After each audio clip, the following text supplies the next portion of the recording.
The PPA Tour was in Kuala Lumpur, Malaysia this weekend, and for the very first time, we would get to see how American superstars like Ben Johns and Anna Bright would fare against international competition. Now, I've been playing pickleball since 2013, and this was one of the most unique and insane experiences I've had in the sport. I'll take you through which American pros survived upset scares and which didn't. I'll introduce you to some of the international stars that you're going to want to know about. I'll break down one of the most electric gold medal matches of the entire year, and at the end, I'll give a couple takeaways on the state of pickleball in Malaysia and what it means globally. I'm recording this video now from Da Nang, Vietnam, where the PPA goes next week, and it jumps around from place to place a little bit. And I also have a couple of quick channel announcements. First, I want to shout out the Clip Farmers Discord group for the awesome clips. Next, if you plan on attending or participating in any PPA events or plan on buying any pickleball equipment, check out the description or link tree in my bio to save some money on whatever you're purchasing. PPA Sacramento recap is going to be its very own video, and I'll announce the winner of the Anna Bright lob video there, so subscribe so you don't miss that, or my upcoming Malaysia vlog. So the tournament started out for us on Thursday, and it was a modified progressive draw, meaning that you played 2 rounds up until the round of 32. There was qualifiers, and the US-based pros started off in the round of 16 on Thursday. So basically, we got to bye to the round of 16. The US-based pros attending were myself, Ben Johns, Anna Bright, Christian Alshon, Tyson McGuffin, Eric Onsines, Tama Shimabukuro. I'm going to need to say that name a few different times because he is legit the newly signed 14-year-old player. We had Grayson Golden, Armand Bhatia, who also recently signed with the UPA, Jonathan Trong, Tyson McGuffin, Caitlin Christian, Hannah Blatt, Liz Truluck, and Zoe Wong. On Wednesday before the tournament, we did a really fun day of shooting content with the PPA Asia team. We got to try out a bunch of different traditional Malaysian food, including nasi lemak, which they eat for breakfast, lunch, and dinner. It is the best traditional meal. I had it probably 10 times already. We also got to try on a bunch of Malaysian attire, which was just, I think, pretty awesome. The best comment that I received from all my stories was that Christian Alshon looks like he's trying out for White Lotus Season 4 based out of Malaysia. And that just is so descriptive. But he was really rocking it. He also hit me with some really cool fun facts. The Petronas Towers was the tallest building in the world in the late 90s through early 2000s before the Burj Khalifa was created. So that was pretty cool. Got to visit that as well.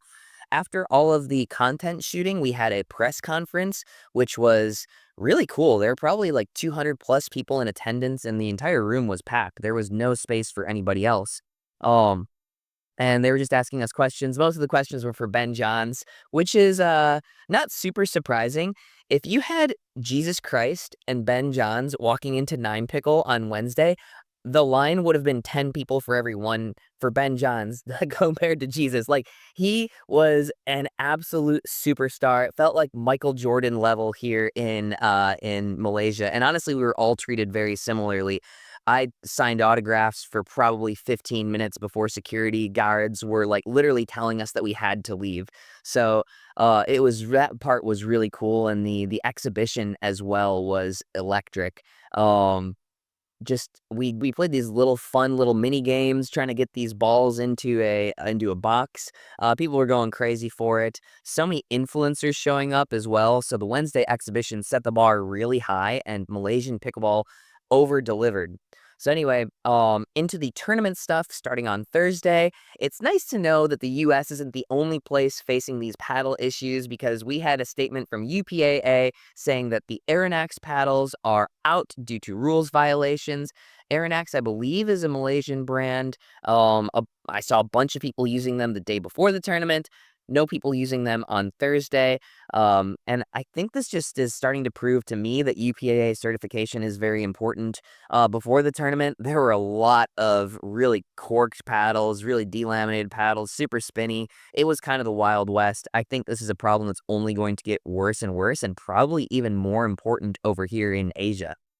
On the first day of competition, we had singles, of course, as well as all the other stuff, but there were a lot of questions as to why didn't more of the US-based pros play singles. Myself, Ben, Tyson, and Eric Onsines all skipped singles, and Rob Nunnery speculated it was because we were scared. You know why? You know why, right? Why? Legit scared of the upset.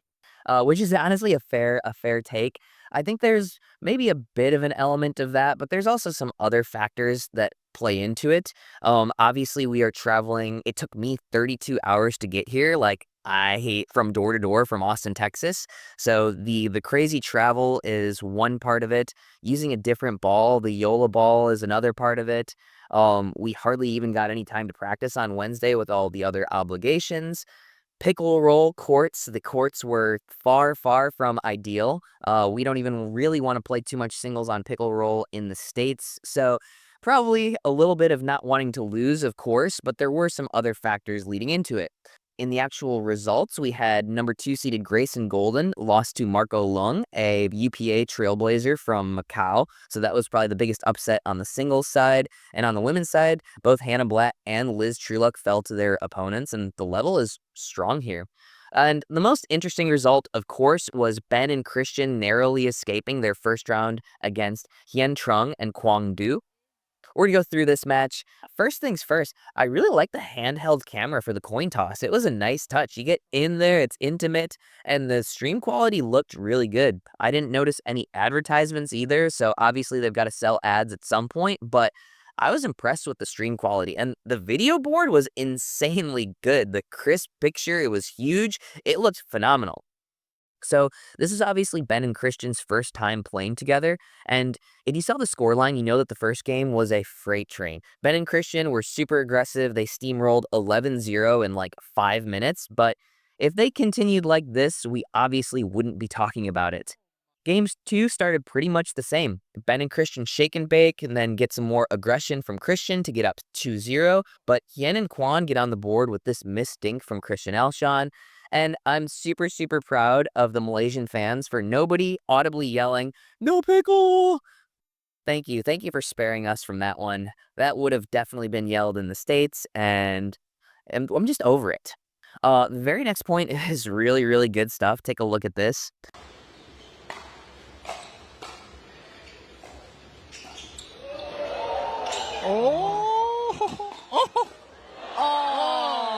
In game 2, one of the things that changed was Christian's offense stopped working quite as well. Great cover.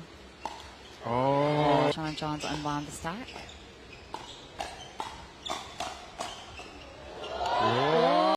Hien and Quan were able to generate a little bit of their own offense. I think that... Wow.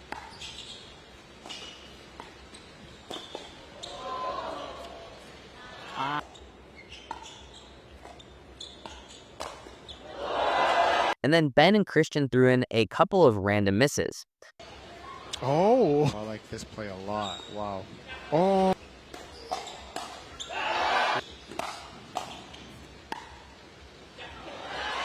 This brings us to 9-9, and we have this disgusting ATP.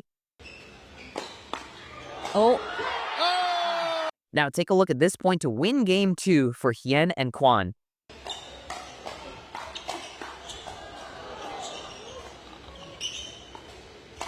What an exchange. We're going to game 3. Interesting note, in the States, we're switching balls pretty much every game, especially when we're using the Vulcans. Lifetime's not quite as much, but the Yola balls, especially in these super hot, super humid conditions, slow down considerably. It is a completely different ball from start to finish, and it's much squishier towards the end. I think it's kind of a pretty good equalizer. I would compare it to kind of like a Franklin ball as things get worn in. It turns real soft, real squishy, equalizes the playing field. And in game 3, Ben and Christian seem to get out of their funk a little bit at the beginning. They get up 3-1. Then Ben gets bagged on this net cord. I thought it was kind of funny. There's just nothing that you could do at all. It was a great reaction as well. And with this squishier ball, Ben and Christian kind of have a harder time getting to the nets off of their third. They struggle to score for a little while. Another random note, Asian players have way better overheads than the American tennis players. I think it's mainly just a difference between tennis overheads and badminton overheads. Badminton overheads are elite. They have better footwork, they hit more repetitions on the overheads, and not only do they hit the ball much harder, the jumping footwork allows them to get that ball down. And so Anna Bright, I would love to see how her lobs work here in Asia. They're working great in the US, as we saw in my video where she lobbed Ben Johns and Annalie Waters 24 times. I don't think she's lobbing the UPA Trailblazers 24 times, or at least any badminton players. So US-based players, take note of the badminton form that these guys are using for their overheads. Ben and Christian switch sides at 6-3, and then they extend the lead to 7-3-1. And take a look at this sequence of points. Oh, lob. Ooh, right on the tee. Ah. We've got a lob, a drop shot, an open court. Timothy Nelson, the puppet master, would be proud. Ben and Christian call timeout and get the ball back at 7-6-1. A shake and bake ties it at 7-all in the third set. This point puts Hien and Quan up 8-7, and this has got to be panic time for Ben and Christian. I would be panicking if I were them.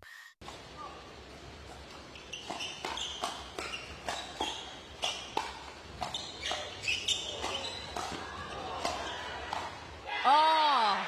They were able to make the balls that they were supposed to. They cleaned up the loose errors, and they won a couple of key hands battles to fend off disaster.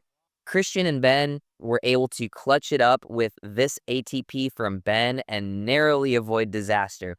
Other than that match and a few upsets, including myself and Rose losing to Yufei Long and Hong Nam Lee in 3 sets, not too much else interesting happening on Wednesday and Thursday. Our loss included Yufei Long, who was part of the PPA Trailblazer program, and Huang was actually a junior Wimbledon doubles champion back in 2015, so those are 2 really good players to watch out for moving forward. On Friday in singles, Christian Alshon defeated the Aussie player Mitch Hargraves, and I fear that those are the last 2 easy names to pronounce in men's singles. I'm going to try my best to help you guys get to know some of these players, because they're going to be names that you're going to be hearing time and time again, and names that I might even learn how to pronounce over time. But I'm going to try my best right now, and I'm sure we'll get familiar with these players over time. In other singles results, we had Huang Nam Lee defeated Yang Trin. Hong Kit Wang defeated Phuc Kyun, who is one of the top Vietnamese singles players behind Wang Yun. Hien Trong defeated Marco Lung. In women's, Caitlin Christian defeated Ting Chi Wei. Andy Dikasavlovich defeated Sang Wen Huang. Andy's won several PPA Australia titles, so this didn't come out of nowhere. Rose Van Rieck defeated Sarah Denny. Chao Yi Wang defeated Nicola Schoeman. In men's doubles, the biggest matchup of the day was Ben Johns versus Rob Nunnery for the first time since back in 2022 when they had a falling out. Rob Nunnery went to Instagram and explained this in a post. He says, "Van Schiek and I will face Ben Johns and Christian Alshons. Most know Ben as the #1 in the world, but years back we co-hosted the Freestyle Boys podcast together. This will be my first time across the net from him since the podcast ended in early 2022. After a stretch of health challenges, and with another surgery ahead in October, I'm proud to still be competing in the sport I love." Rob and Van Schiek played some really good ball in the first game and ended up winning it 11-9. They were ultra aggressive and had some funky offensive shots, but Ben and Christian were able to adapt with an 11-1 second game win, and Rob looked like he was about to die. In fact, in game 3, Rob actually ended up puking on the court, and obviously as a result of that, he called a medical timeout, and on Instagram afterwards, Rob is very, very open about his health issues and how they contributed to this and other problems that he has. Game 3 was an 11-4 victory for Ben and Christian to avoid an upset there, but there were more upsets throughout this day. Armand and I were able to end up beating Thomas Yu and my fellow Austinite Len Yang in 3 games. If you guys know anything about Len Yang, he's basically like Jack Monroe in that he loves to clip on me from our Austin play sessions at the lab. Fortunately, I was able to hit Len with this shot on match point. Oh, smart. Now, does Len Yang remind you of Elsa at all? Because his ass was frozen. Let it go! Let it go! Len Yang, let it go. He shouldn't have. He needed to hit that ball. The match of the day goes to Danny Townsend and Nicola Schoeman against the #1 seeded Rose Van Rieck and Anna Bright.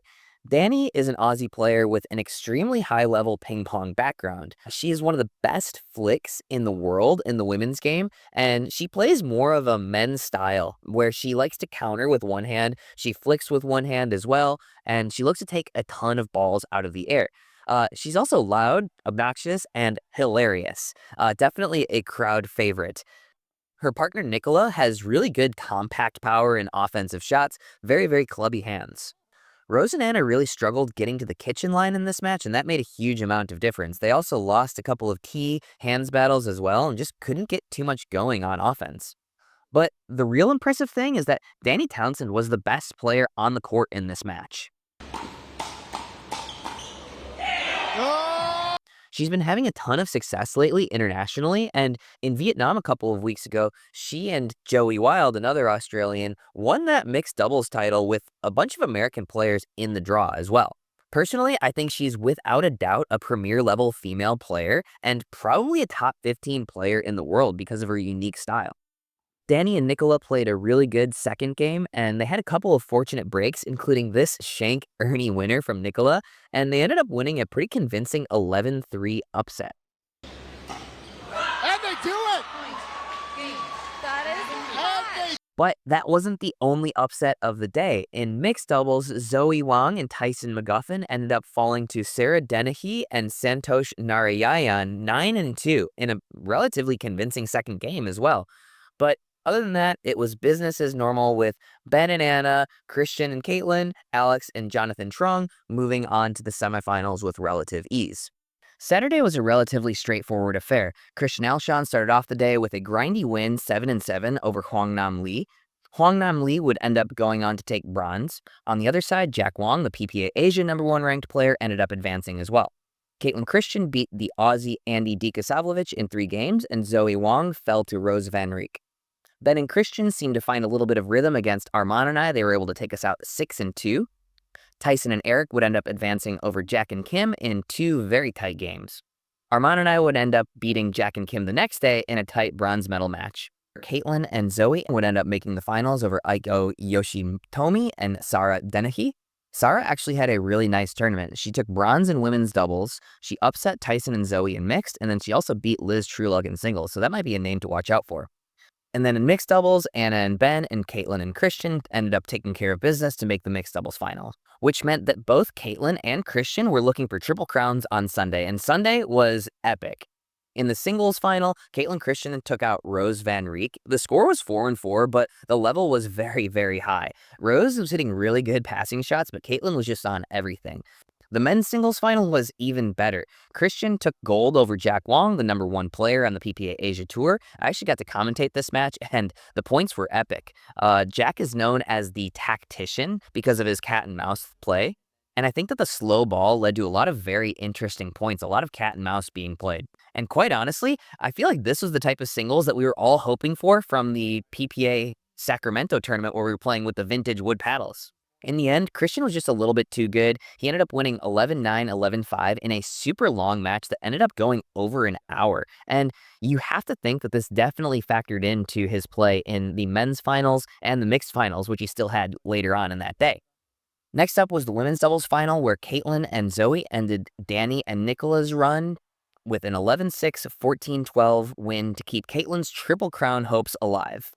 The match of the day was definitely Tyson McGuffin and Eric on Sqairz versus Ben Johns and Christian Alshon. Tyson and Eric won a relatively simple Game 1 11-5, but this was familiar territory for Ben and Christian, who had been dropping games left and right the entire tournament. Ben and Christian got themselves up 8-4 and 9-5 in Game 2, but Tyson and Eric came roaring back. Tyson and Eric played a couple of insane points, including this one to get back to 8-9.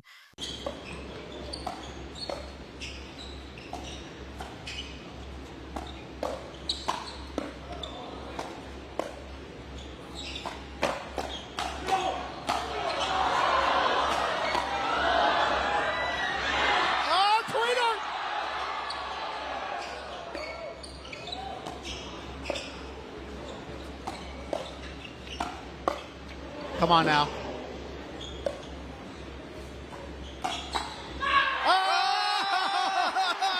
Look at the paddle throws from both of them at the same exact time, just launching paddles. I love that reaction. The crowd is fired up. Tyson and Eric are fired up. And at 11-11, we actually get a sweat cleanup timeout. Tyson's side of the court looks like he just jumped into the pool, and it reminds me of that dodgeball line. We're sweating like grease monkeys out here. Ben and Christian end up saving 8 championship points to push it to a game 3, and you've got to think at this point that Tyson and Eric are just cooked, but they're not. They ended up cleaning up in game 3 11-9 and had one of the most epic celebrations I've ever seen on the pickleball court. Christian Alshon, it's incredible. Offense is going crazy. McGuffin, my boy, let's go. This is an incredible athletic feat, but the best athletic feat of this entire weekend goes to the cameraman chasing down Eric on scenes this entire lap. Look at it from his point of view. This is absolutely epic.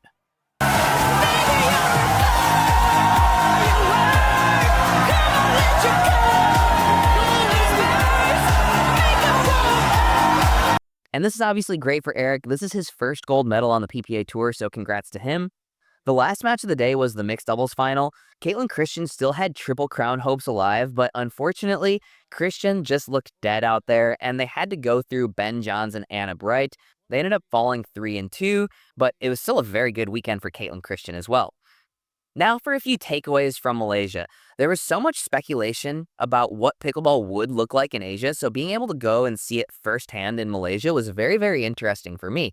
The people of Malaysia were incredible and super, super friendly and absolutely loved pickleball. The fans were super into it. It was electric. That venue was super loud, and you couldn't have fit one more person in that entire place.